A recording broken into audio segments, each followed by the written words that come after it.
Welcome back, guys, to the A&J podcast. We're here and got a little bit to catch up on since our last podcast. Our movie box was more or less unsuccessful.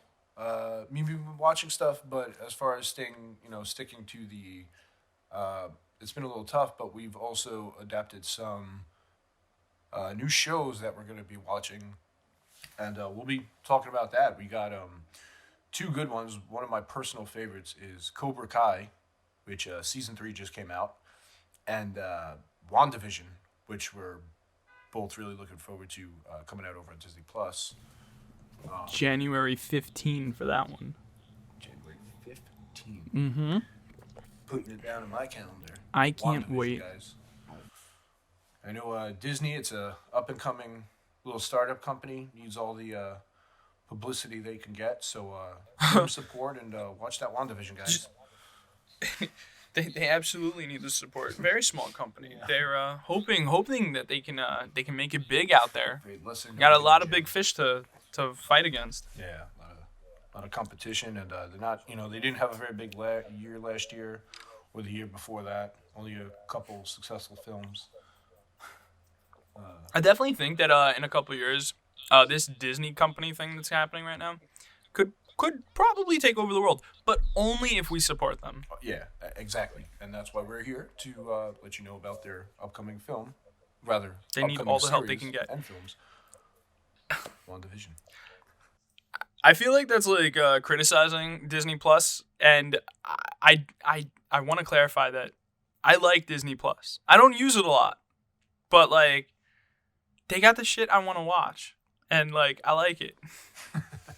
Yeah. I don't like all these like other individual streaming services that are coming out. It's just like now it's Discovery Plus. Now you got whatever and all this other shit. It's like, goddamn, like yo, if you were to like actually pay for every one of them, you'd probably be spending more than what you'd pay on cable. Oh, absolutely. You'd be dropping a few $100s. I think. I mean, HBO is like 15. Netflix is almost 15 now. That's $30. Hulu, I'm oddballing it here, but Hulu's like probably 6, close to 10. So 12. Is it? Wow. So I mean, I think I don't know. I'm paying for Disney Plus with Hulu, so I think I'm paying 12. Okay. Oh, so I haven't looked at my bill.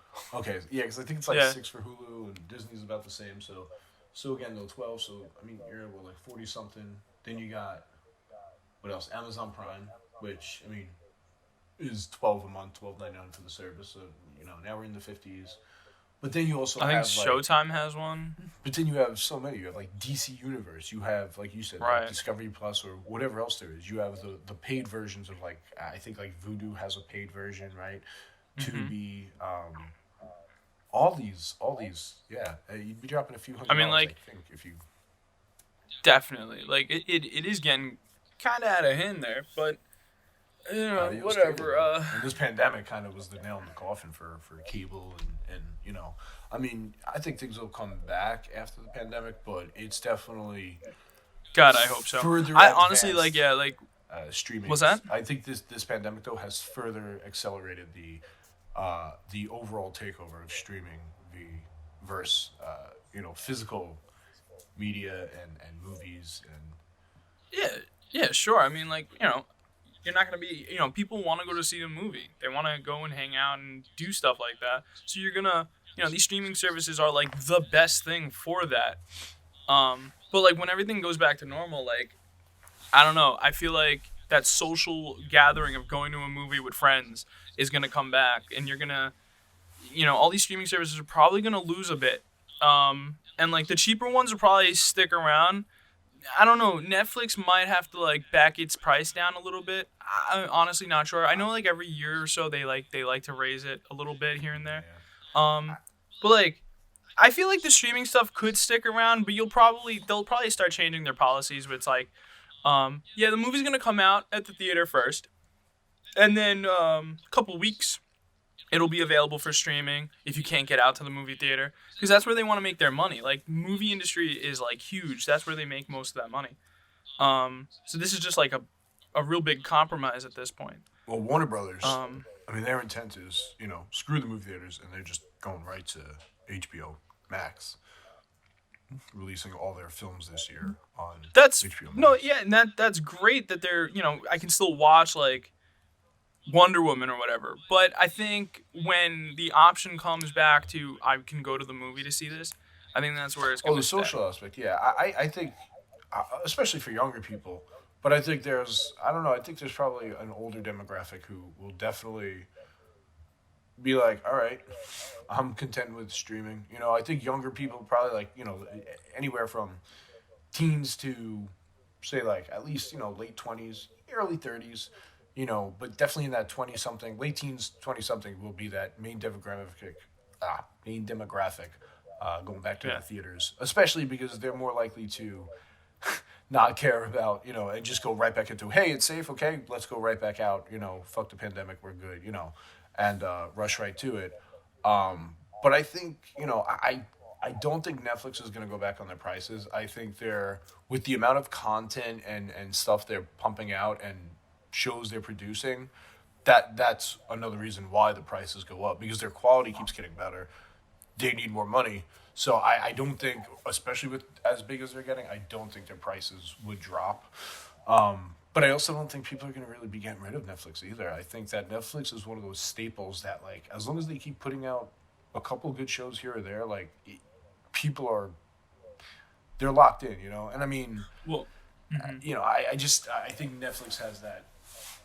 I think Netflix has a very deep root in the well, I mean the public. exception of like Netflix. Like Netflix is like besides the fact that like I mean you're paying for their service, but they are bringing in original content that you can only watch through Netflix. So at least then it's like yeah, I would agree. Yeah, sure. Yeah. Netflix probably doesn't have to pull back on their prices.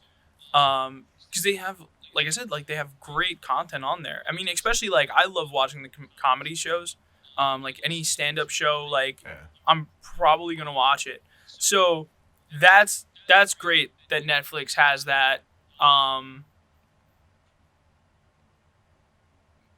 So yeah, like really like that's Netflix. I think will be fine. Like they'll probably. I don't like the idea that like in a couple years Netflix could potentially have their price go almost up to $20. But I think like where it's at now, it's like 16. Uh, Jesus, man, is it that much? I feel like it's like I 16 know now. last time I know Netflix I was just saw 12. that they raised it again.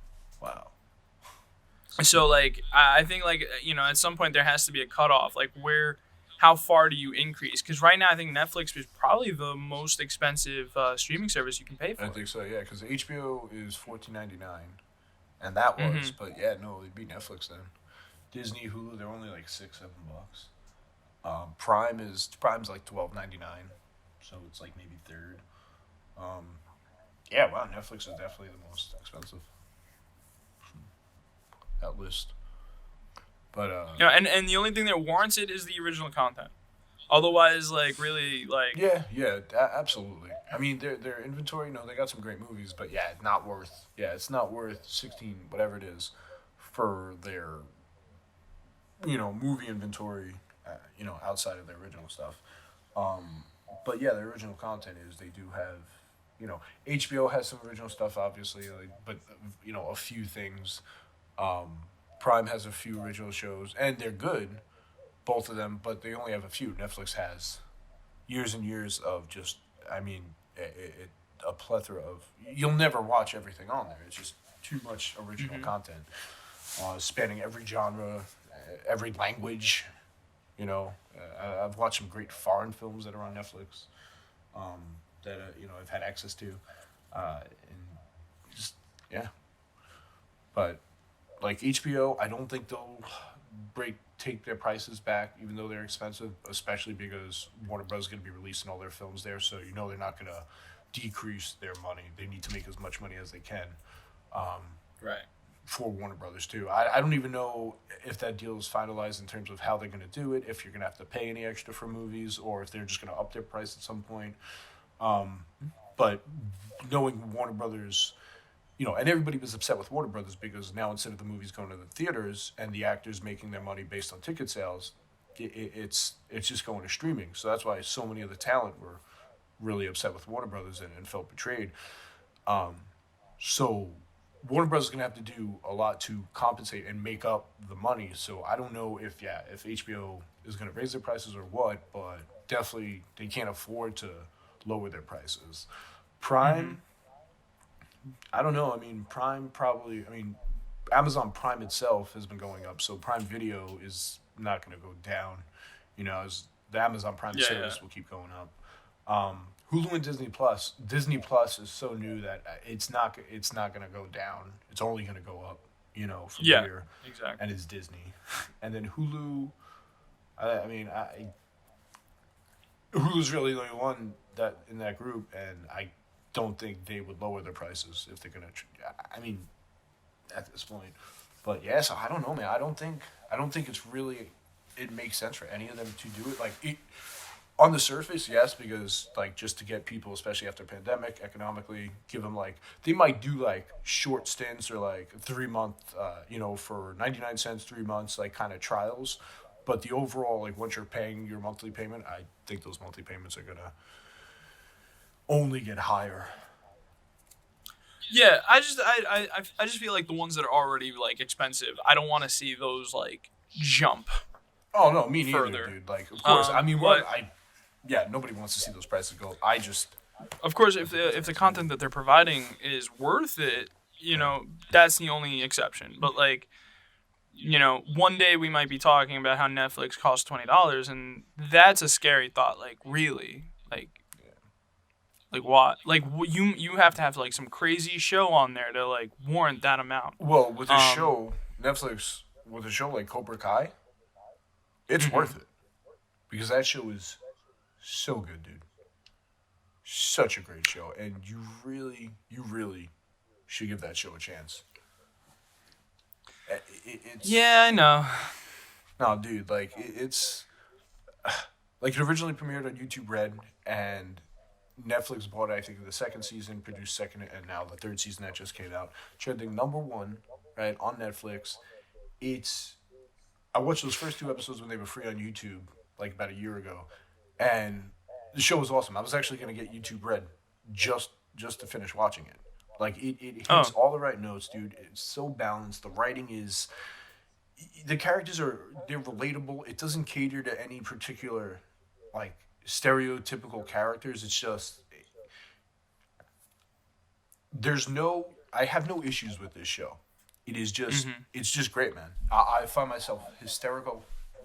Just there's it encompasses that underdog, tone, but at the same time, just real great characters that are refreshing because you don't usually see characters written this way, you know, and it's a So you're lot of saying fun. they're like real?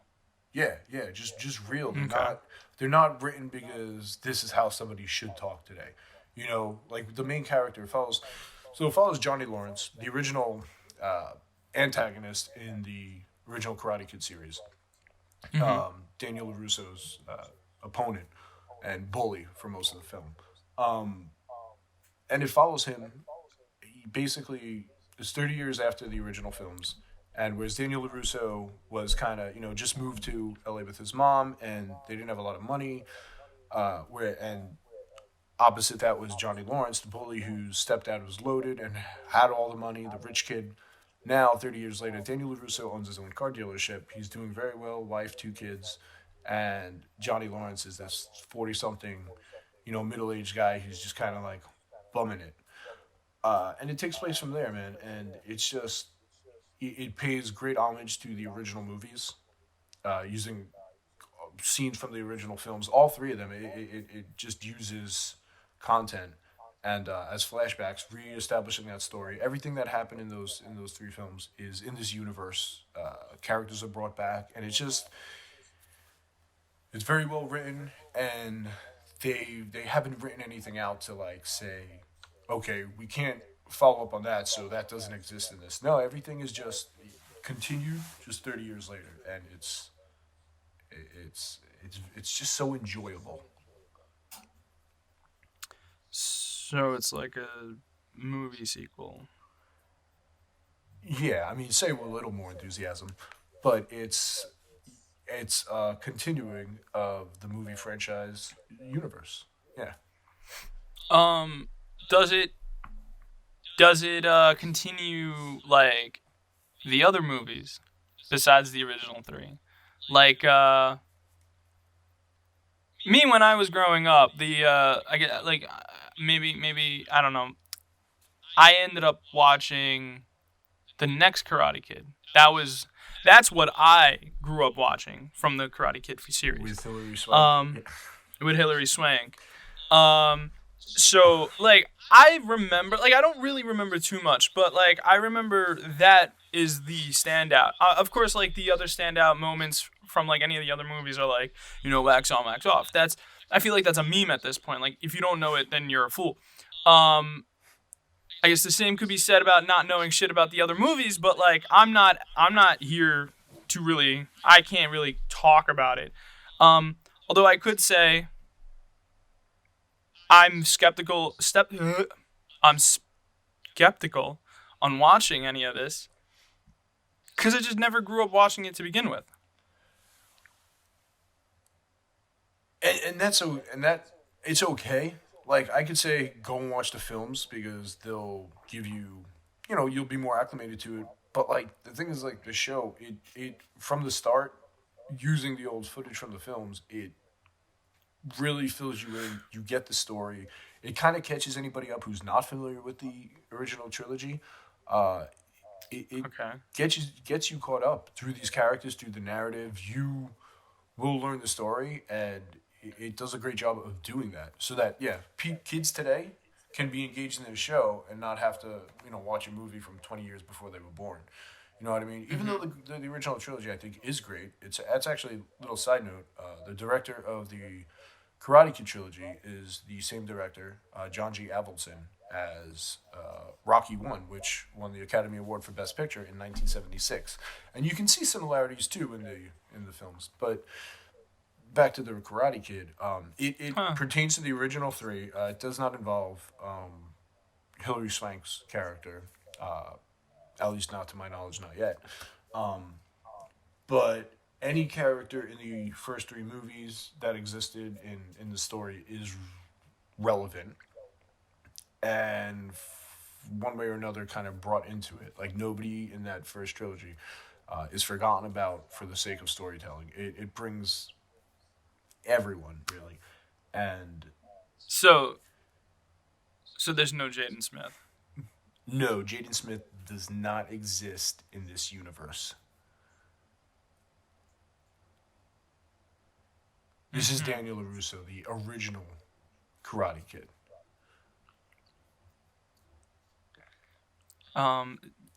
So, okay, wait. So you're saying that the Karate Kid from a couple years ago does not exist within the same universe as the original movies? Yeah, because that was a reboot / remake / reimagining. But they could say it's a reboot / remake. But I'm just saying is like, how do those people, like, let's just say this was the world, right? How does a person who lives, in this, in the world, how would they know that Daniel LaRusso and Mr. Miyagi existed? Or like what if it is? What if they do exist in the same world, but they're telling their own story? They don't know that back in the 80s, there was this whole fighting tournament. It's not within their realm of like remembering or knowing of that type of information. It could be in the same universe, but yeah, there's no interaction. They're completely different characters, and they don't exist. Right. They're so far apart, yeah. They would never know each other existed. Okay. But they could. It could be in a way. Universe. They could exist. I mean, for all you know, what season are they on right now? Cobra Kai. Three just came out a couple. Three. Days ago. Okay. Did Netflix drop the entire Yeah. That's how Netflix looked okay. at it. They just dropped the whole thing. Okay, they dropped the whole thing. All right. Well, okay. So maybe people know how it ends by now. But I'm just saying, like, if nothing happens in this season, like, how do you know that in season 4 they don't bring Jackie Chan into the mix, and he's just another karate master that teaches, I mean, how do you know that Hilary Swank doesn't show up because she's being called in from, she was taught by Mr. Miyagi. How do you know that like something doesn't happen that like calls in some of the old students to like here's the thing. reunite? The Jaden Smith universe, it may exist, but there's no reason to, like, it wasn't Cobra Kai. It wasn't. There's no. They just could be people that exist in the universe, just like 8 billion other people. So there's no reason to bring those characters in. I don't see that. Well, But the Hilary I Swank can I can character, imagine if there was. I could see them down the road. If Hilary Swank wanted to do it, she did just do a show called Away on Netflix, so she is working with Netflix, and people who work with Netflix tend to do multiple projects, so they could Okay. bring her in maybe at the end of the season or in next season as another former student of Mr. Miyagi who wants to work with the Miyagi dojo or the Cobra Kai or whatever. So I could. That's absolutely plausible that they could bring Hilary Swank into the Cobra Kai universe.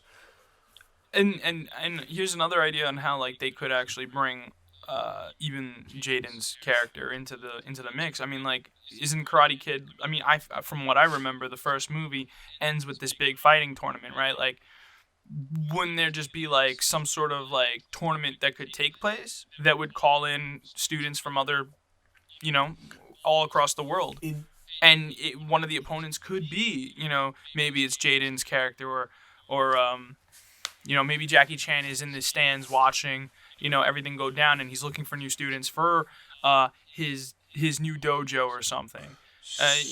Just not that they become a main character or a recurring character, but just like this penultimate like finale of like, oh shit, there's Jackie Chan, there's his character exists in the world. Like, that's all I'm saying. So, I'm not saying like yeah, Jackie Chan is going to be part of this series moving forward. Now it's totally like there's nothing that says that definitely won't happen. Um, that would be interesting. I just like really okay when you say that, I'm really thinking like the practicality of it. So in the Jaden Smith one, he moves to China. Like, they live in China, and that's where he lives doing the training. Now, would he be in a tournament that will lead him back to? See, the thing is, in Cobra Kai, in that universe, that one is the All Valley Karate Championship or whatever. Now, I think that's more of a regional, local karate championship to the LA area. So I don't see Jaden Smith's character over in China in some tournament that would bring him to a local. I don't want to say it's a small competition, but a small, more regional in LA. You know what I mean? I don't think it's like an international competition. So again, like, I don't, unless they do in a later season where they're doing some like global competition and they wind up there. But the thing is, the story isn't like, okay, at the end of every season they wind up at the championships and some stuff. Like, it's really just about these people and where they're going along the way. Like, in the first season, there is the dojo championship, like, is a point they're getting to, but beyond that, it just, the story continues. But it's not like, okay, season 2 is this storyline leading to the championship, and season 3 is this. Like, these characters are evolving at an organic pace, and it's not like, okay, from championship finals to championship finals, and then season 2 is this point to this point. It's there may be another championship, tournament coming up, and there is, I believe, at some point, but it's not like, the seasons aren't told in this kind of generic specific window, like, which is great, which is they're letting these characters just grow, and that's one of the things I love about it is you're with them along the way. There's no, like, I like writing, so I always think of like things as a writer, as, how would I have written these characters, or what form, what steps would this character take? And I think from seeing as many movies as I have, as many stories as I've been engaged to, I think you can kind of observe and tell certain patterns and know, okay, this is likely where this would go, and how this story would unfold. And the thing is, this show constantly just, I think, defies that. It's unpredictable, and not in an outrageous way, but just like, okay, I think the generic thing would have been to have this character do that, and then this character respond with that, and whatever. But like, it doesn't force anything, and it just lets the story really happen, and it just makes for great television. All right. Well, I can't guarantee that I'll take a chance on it. That I'll sit down and watch it. I feel like, I mean, you know me, like I've always said, like if I've missed the ship, it's really hard for me to catch back up. Like the case with Mandalorian was like I was watching it at the beginning, and then I I was like, oh, I'll just wait until the whole thing is released, and then I'll catch up. So I got up to like 5, and then and then season 2 came out, and it just kept going, and I was like, well, shit, I can't start watching until I catch up. And even then, like I'm like midway through season 2 now, despite knowing how it ends. So it's just like, it's still like achievable in my brain that like I could sit down and finish it. Whereas like Cobra Kai now I have to sit down and watch, Well, to catch up for to 3 seasons. but here's another thing with Cobra On top of Kai. the fact that I've never watched the originals. Well, with Cobra Kai, just one thing that to worry less about, especially compared to Mandalorian. Mandalorian episodes are about like an hour each episode. Cobra Kai, they're about 28 minutes. And they really go by smooth and quick, and it's only it's 10 episodes a season. So really, in 5 hours, you can watch the whole first season. So you separate over 2 days, like you were watching 2.5 hour movies, and you've just watched season 1. You know what I mean? So you could easily watch season 1. Okay, so that might be what I'm like worried about, because like like Mandalorian, you really have to commit an hour. Yeah, it's pretty much double. Yeah, you do exactly, and 8 episodes. That's, Okay. 8 hours, and yeah, you have to commit a full hour to sit down and really. All right, so I mean, if it's more like bite sized, then sure, like I could probably get out like 3 episodes, Yeah. just while I'm like drawing something or some shit. Like, yeah, But that all right, that changes things. my only thing is do pay it, and not that I'm gonna press you to make sure you pay attention to every word, but definitely pay attention to the dialogue, because that is where. My attention span is like a fucking squirrel. I don't know. but- Now you're giving me too much work. Well, Now I no, don't think I 'cause- want to watch it at all. No. It's just because, dude, that's where a lot of the comedy is. Like, some of the lines that Johnny Lawrence's character says is just, like I said before, it's refreshing. It's just, you don't expect a character in this day and age to be written this way and speak like a real 40-something-year-old guy who grew up in the 80s, who's kind of, goes against the grain of today's more politically correct ways. And he's by no means a bad guy. He's just, he's kind of down and out, but he speaks his mind. But he grew up in the 80s, and he still got that mentality. So, in a, he's like the badass, politically incorrect guy with a heart of gold. If I were to, but it makes for just great. And his Okay. interaction with other people is really like, especially when he takes. So the story parallels the original trilogy in a way where he takes a student who's bullied under his wing. But the thing is, he's no Mr. Miyagi. He's not like, you're compassionate, like wise, like he's more rough and tumble, but he cares. You know what I mean? He's a very likable character, and so his relationship with his first student it becomes rather like father sonish, and it's an interesting dynamic. Very Miyagi and Daniel, but different. It's not the same thing done over. It's similar structure, because that's what it's about. It's about learning. It's about teaching. It's about that family, that father figure, that learning the ways. But it's also about real people growing. It's not just about karate. But from where he's been, the Johnny Lawrence character, he makes a great, like, almost cautionary tale, but he's really trying to teach this kid, like, not to make the same mistakes he made while bettering him, while teaching him karate. But it's very well established. But yeah, it is easy watching. You can just sit back and watch. All I'm saying is just make sure you keep an ear out, just because some of his lines. But I don't think you're gonna be like, oh shit, I gotta pay attention. I think if you watch it, you'll just do that naturally. You'll catch it. Like, you'll be like, oh, okay, he is kind of funny. He did that, And I think you'll just be like, okay, wait, let me just. I think you'll be. Give the first episode a try. That's my challenge to you. Give the first episode a try. 28 minutes of your time, you know, and just see. Okay. See if by the end of it you've laughed a little bit. See if you know, and if you're like, Well, look, I want to. All right, like so yeah. I'll do it. okay, All okay, right. awesome, All right. Does that get you off your ass? I win. Fuck you. No, that's great, dude. Seriously, I think you'll like it, and if you do at all, go on to the second. It does get better and better. It's not a show that peaks in the first season and they're just trying to keep writing and milk it. Another thing I love, like I'm a huge Breaking Bad fan, as you know, and that's a show they said, okay, point A to point B, this is what we're going to tell, and that's it. We only need 62, 63 episodes to tell the story, no more, no less, that's it.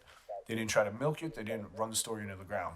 And so far, that's how the show is. It's getting better and better, and they're not forcing or running anything into the ground, so it's just, if you like the first episode, you're going to like the second. If you like the second, you're going to, you know what I mean? So if you like it at all, stick with it. It will get better. But if you hate the first episode, all right. I'll be really surprised if you hate the first episode, but yeah. All right. We'll see.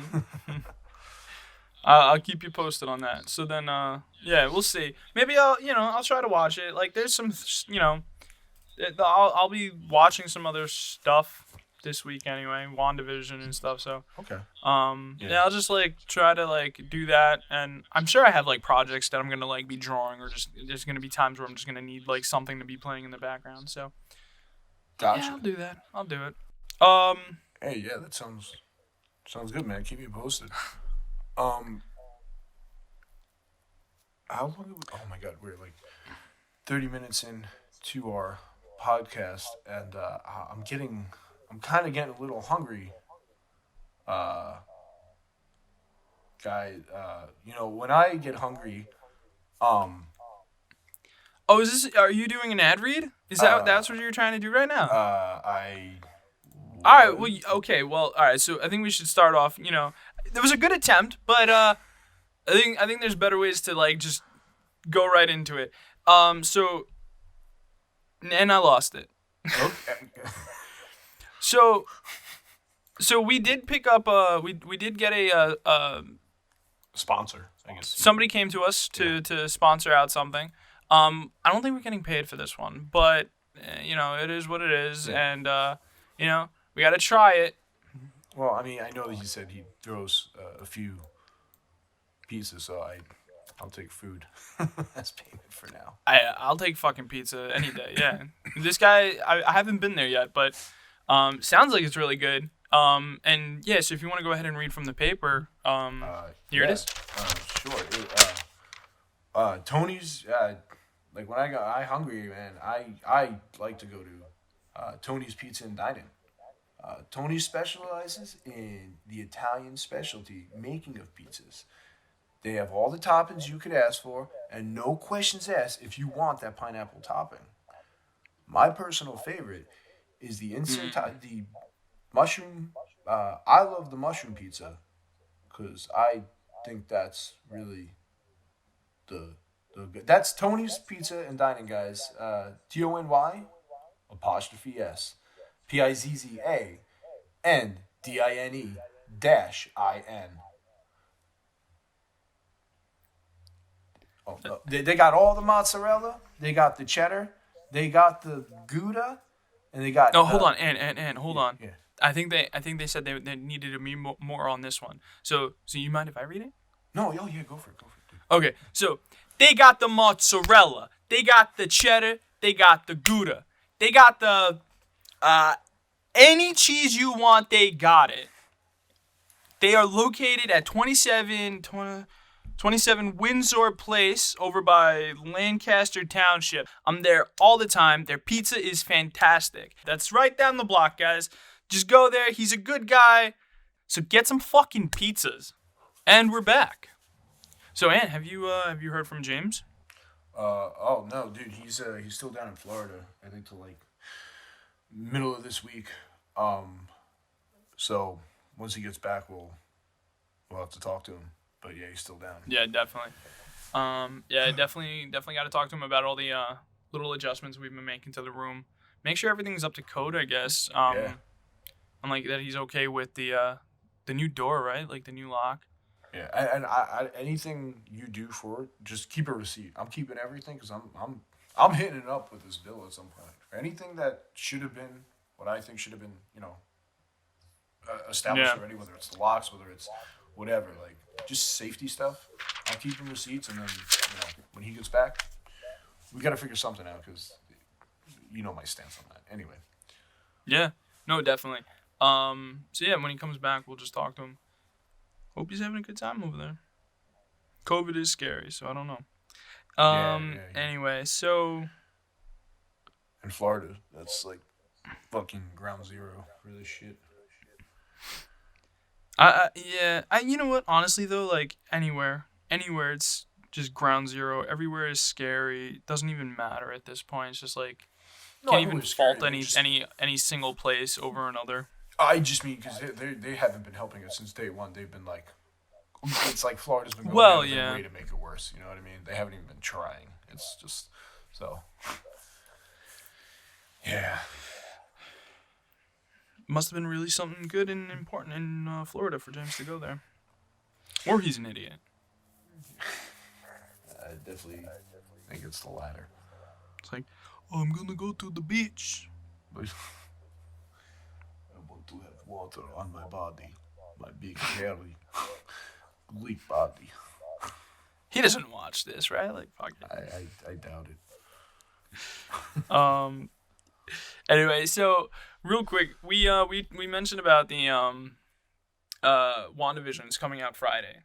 I'm very excited for this show. I've always wanted, like, when I always had like ideas for doing the podcast, and like I'm really glad we're doing this, like, and I feel like there's really no limits on like what we could talk about. But like one thing I've always wanted to do was really like talk about like ideas I always had for like what could happen in these movies with the Marvel stuff. And like I remember I used to text like my friends, and I would just throw in these like huge ass paragraphs of like what I think was gonna happen with Thanos and like the time travel shit. Obviously I was wrong, but like it was just fun to like speculate, and I love that. And that's what I feel like this podcast could do. It could just give us like the potential to like really divulge into like theories of like what could happen in some of these movies that we're watching. And we're watching these movies anyway, and we're gonna talk about it. We might as well throw in our theories of what could happen. Yeah. And so I'm kind of excited that like we've got this thing going, and these shows are finally coming up. And so like with WandaVision, like the whole idea there is that like she's supposed to be depressed and she's mourning the Vision died in back in Infinity War. Okay. Right? Like no spoilers there, right? So like she's mourning, and like so she's supposed to like I guess like clearly Vision is here in the show, but it's like her pocket dimension thing that she's created to help her with her mourning. And so I'm very interested in like what the hell is happening and how it transitions between different eras of TV shows, because it's doing stuff like it's I guess what would you call it, like satire, parody, homaging to like shows like Full House and like a Leave It to Beaver kind of like I got like that that old school sitcom feel.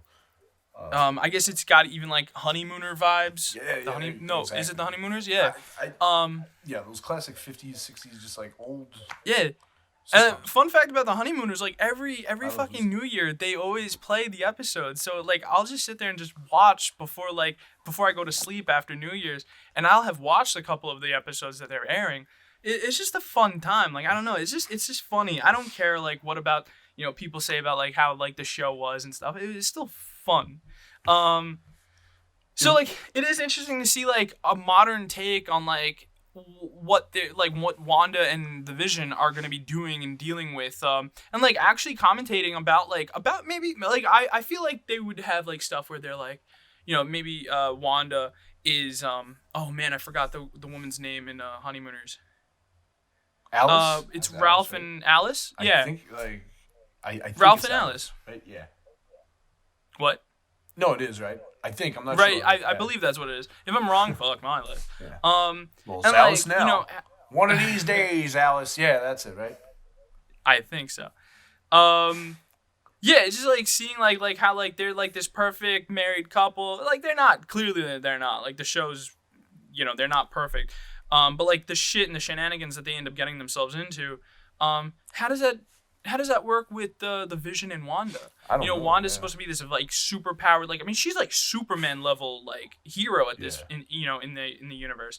So like how does that work? Like her basically being knocked down a few pegs against the Vision's character playing those roles, and like how does that work? And like obviously things don't work out because then it breaks the barrier and she ends up transitioning into the next era, where they start bringing in color to the show and stuff like that. So I don't know. The show is just very interesting, and I'm so hyped. I can't wait to finally be able to watch this. And the important thing here is also the fact that Vision is dead in the universe, in the Marvel movies. And so, is this whole show about dealing with the fact that he is dead and coming to terms with it by the end of the show? Or is it that, like, they're going to break some sort of barrier, some sort of reality, and he comes back to life? Like, bring him out of her pocket dimension into... Yeah, because they're showing in the trailer that they're bringing people into the pocket.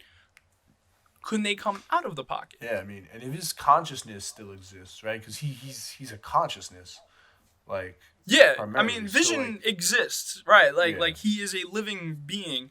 He exists because the Mind Stone was attached to his being, the data frame or whatever, and so that's how he took physical form. They tried to remove it through the whole fight in Infinity Wars, that they were trying to remove it. But now, if you paid attention, I believe it's Shuri. She has her technology. They made it a point that they were able to clear Winter Soldier's hypnosis, mind fucking thing that he had throughout like the Civil War movies. Yeah. They were able to cure him. They created a new arm for him, right? Like they upgraded him. They helped him. They cured him of what was wrong. So, and he, they were calling him White Wolf or whatever. Like, wouldn't it stand to reason that whatever the amount of as little time as it was that she spent working on him on their computer, that they could have potentially made a copy of whatever data information was in the Mind Stone and that made up Vision, and could have made a copy of him in the computer. And then therefore, if that is possible, couldn't they just, Shuri has, I don't know if she got wiped out in the snap. I'm not sure if that was ever specified. I'm not sure here. But if she was alive and she had 5 years to work with that information, could she figure out how to create a new form for the Vision? And maybe that's what it is. Maybe he is alive. And as far as, well, no, then he would have been in the fight. He is dead. But, unless something to do with the pocket dimension, though. Unless he could only, she harbored him in her mind to keep him alive, but kind of like a safety net, like keep him there for now, and then at some point she can figure out how to bring him back. I don't know, Yeah, I mean, because then the pocket dimension that would exist then, obviously it's her mind, right? Because the way the Infinity Stones, I mean, the Infinity Stones were destroyed, so he can't still have the stone in his forehead. If they were to even make a copy and have him physically alive, he wouldn't have the stone on his forehead. Yeah. So what is there, and what does this show do? I really hope the show doesn't just end and it just gives us nothing. Nothing develops. Yeah, it's literally a pocket dimension isolated from everything else and nothing actually. Right, and nothing comes of any of the shit. Although I do know, they have said that, Wanda is supposed to help Doctor Strange in his movie, and Doctor Strange is going to be playing a big part in the next Spider-Man movie, and with the Wanda's Vision stuff, and so maybe nothing does amount to anything with the Vision himself, but maybe it allows her to escape her reality, her fake reality, and go on this adventure with Doctor Strange. I don't know, but like all I'm saying is that this show is basically we've waited an entire year to finally get some progress on the Marvel movies, and so that's what I'm hyped up about. Like I'm really excited to see what finally, like we're finally getting the next step. Yeah. Well, and that's an interesting thing because I know earlier when we were having a conversation, something you mentioned that was cool too was how the last phase of Marvel kind of ended, and we were supposed to get this shortly after, but it's kind of you were saying how it's really emphasized the end of the last phase because now we've felt for a full year. It's the first year we've gotten so few. We've gotten nothing from Marvel really. You got nothing, yeah. And so it's really made us feel that ending, and whereas Wanda Vision will take, and I thought that was really interesting when you said that. Which, yeah, I think there's, it's the first progressive move back into the Marvel universe, so it'll be very interesting to see what they do. And like you said, I really hope it's not, okay, it doesn't matter. But I think with Doctor Strange, being Doctor Strange and the inevitability of, dimensional travel, I think, there's probably going to be something there big with him down the road involved. And whether Vision comes back or what we see remains to be seen. But there's a lot of like potentially like with rumors and stuff, like a lot of cool things that could happen moving forward with the Marvel movies. Yeah. So it's just like I'm excited, and Wanda in my head, Wanda is is that first step into the next phase.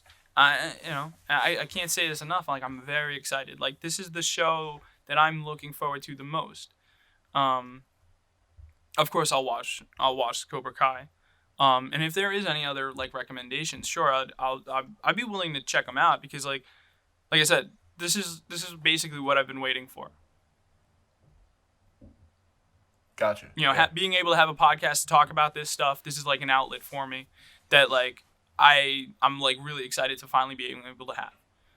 So like whatever it is, like I'm down to chat about it, watch it, have recommendations thrown at me. But yeah, just WandaVision. Yeah. Yeah, I haven't really been on Disney Plus too much lately, so I'm glad we had that conversation. Reminded me it's coming out so soon, especially because I've been caught up with Cobra Kai. But yeah, I'll definitely be watching WandaVision for sure, and I look forward to seeing what you think of Cobra Kai. I really hope you like it. I hope you at least enjoy it, and then decide to stick with it. But like I said, just give it a shot, and we'll see from there. No, absolutely. I feel like, we fucked up with the movie box. At least I have. We tried at least 2 episodes where we have we pulled the movies out of this box and we were supposed to watch them and then it's just I don't know, man. It's just really hard to like dedicate a little bit of time to doing that. I find myself like getting distracted so easily if I'm drawing something, if I finally start playing a game that I haven't gotten a chance to, and so like if I get that free time, I wanna my brain goes, let's do this instead, and it's just tough. But I have to like really be passionate about something to like do it, and that's the shit. Yeah. Hey, I totally get that, dude. It's very hard to take care of some mundane tasks a lot of the time because my heart's just not in it. And when it comes to writing and working on this stuff, that's where my head's at majority of the time because I'm passionate about it. So yeah, I get it, dude. I get what you're saying. But on that, I will say that I did not get to watch The Godfather, which so I'm not the only one who failed. But I did watch Goodfellas, so I think there's a little bit of redemption there. Mafia movie, okay. Which I won't get into a whole hour-long podcast about it, but Goodfellas is I'm curious though. Like, have you watched it before? I have seen it before. Oh, okay, all right. But last time I watched Goodfellas was probably at least 10 years ago. And I've seen it a few times, but it's one of those great movies that is due for a good viewing. Great acting, great, a lot of great scenes. From one to the next. So it's always entertaining. Joe Pesci he's just You know, Yeah. I mean the whole the whole ensemble is pretty, but Joe Pesci definitely the standout of that film. Um, a great, just a great film. One thing I will say though to any of our audience members watching, and I can't remember if you said you've seen The Wolf of Wall Street. I have, yeah. You have. Now, if you Yeah. watch Goodfellas and The Wolf of Wall Street, they are so very similar. What Scorsese did with both is so similar. They're both autobiographical pictures about somebody who got involved in something. They rose to the heights, made a ton of Hmm. money, met a lot of crazy characters, a crazy supporting character in Joe Pesci, a crazy supporting character in Jonah Hill. Um, Rose to the top, eventually got too big for their own, lost some of that inner circle, wanted by the feds, went undercover, paranoid, this rise and fall, flew too close to the sun, and ends with them, wanted by the feds, and cooperating. Um, it's a very similar structure. Both real people, both true stories, but it's a very, a lot of the, Wolf of Wall Street was more wilder in a modern day. He was able to do more with it, but it's a very similar. They're very similar characters with a very similar, illegal rise, and that, you know, that Icarus, Right. if you will, that flew too close to the sun, and then. But we just rewatched because I Huh. watched Wolf of Wall Street about 4 nights ago, rewatched it, and then last night rewatched Goodfellas, and watching them so close together. And I've heard this before. Like I didn't just see it myself. Like I've heard that like they're very if you were to dissect them, they're very similar. But seeing them so close, I see it for myself, and they really do. They felt like Leonardo DiCaprio and Ray Liotta's character are so very just they're these naive. I mean, granted, he starts when he's younger, Ray Liotta, and Leo DiCaprio's an older. Granted, Jordan Belfort was older when he got into the stock market, but they're both these naive kind of kids who just get dragged into this world of unlimited financial potential Mm. and the things they'll go through and be a part of on that journey and to amass that wealth with that ultimate, kind of, like I said, that Icarus Huh. sense. I'm still like blown away by that. Like I never put that connection. Nor did I. I don't think I even like realized that Scorsese did both of those movies. Oh, So yeah. that's even more of a fun fact that like I can appreciate more. Fuck. And Casino, Um. another Scorsese. Oh, I mean, Casino is my favorite mafia movie. Yeah, I have it. I gotta rewatch that movie too because it's been years. So that's probably one of the next Scorsese films I'll be watching Definitely. again. Um. Yeah. No. Now. Yeah. You make me want to watch those movies over. I Yeah. honestly like when we pulled Godfather. I was really like, oh man, like I don't know. That's just like I don't know. Out of all of them, like I couldn't really care too much for that. I think maybe it's because it's been like so many people like praise it that it's just like meh. I don't know. I guess I go against the grain in a way about it. And like I'm more of the type. You know what it is? It's that when you're told something, you kind of just don't want to. Instinctive rebellion. Yeah, but like I also have this thing where like I think it's a common trait where you when you just discover something on your own and you just nobody told me to watch Casino, nobody told me to watch like anything else, and it's just like I'm sitting there and I'm watching it and I go, wow, like do people know about this movie? And then it's like you start to talk to other people and you're like, oh yeah, Casino's great, and you're like, yeah, no, it really is fucking great. Like it's like that. It's just like nobody, like I said, when nobody tells you to watch something and you discover it on your own, there's more like surprise in it. Whereas like if somebody keeps telling you, oh, watch this, and then you're like, all right, fine, I'll watch it. And you're like, all right, yeah, it was a good movie. Like, glad you told me about it. But like, it's like now I have nothing to like really talk about. Like I think the idea of being excited to be like, have you seen this movie? That's what I think is happening with Cobra Kai.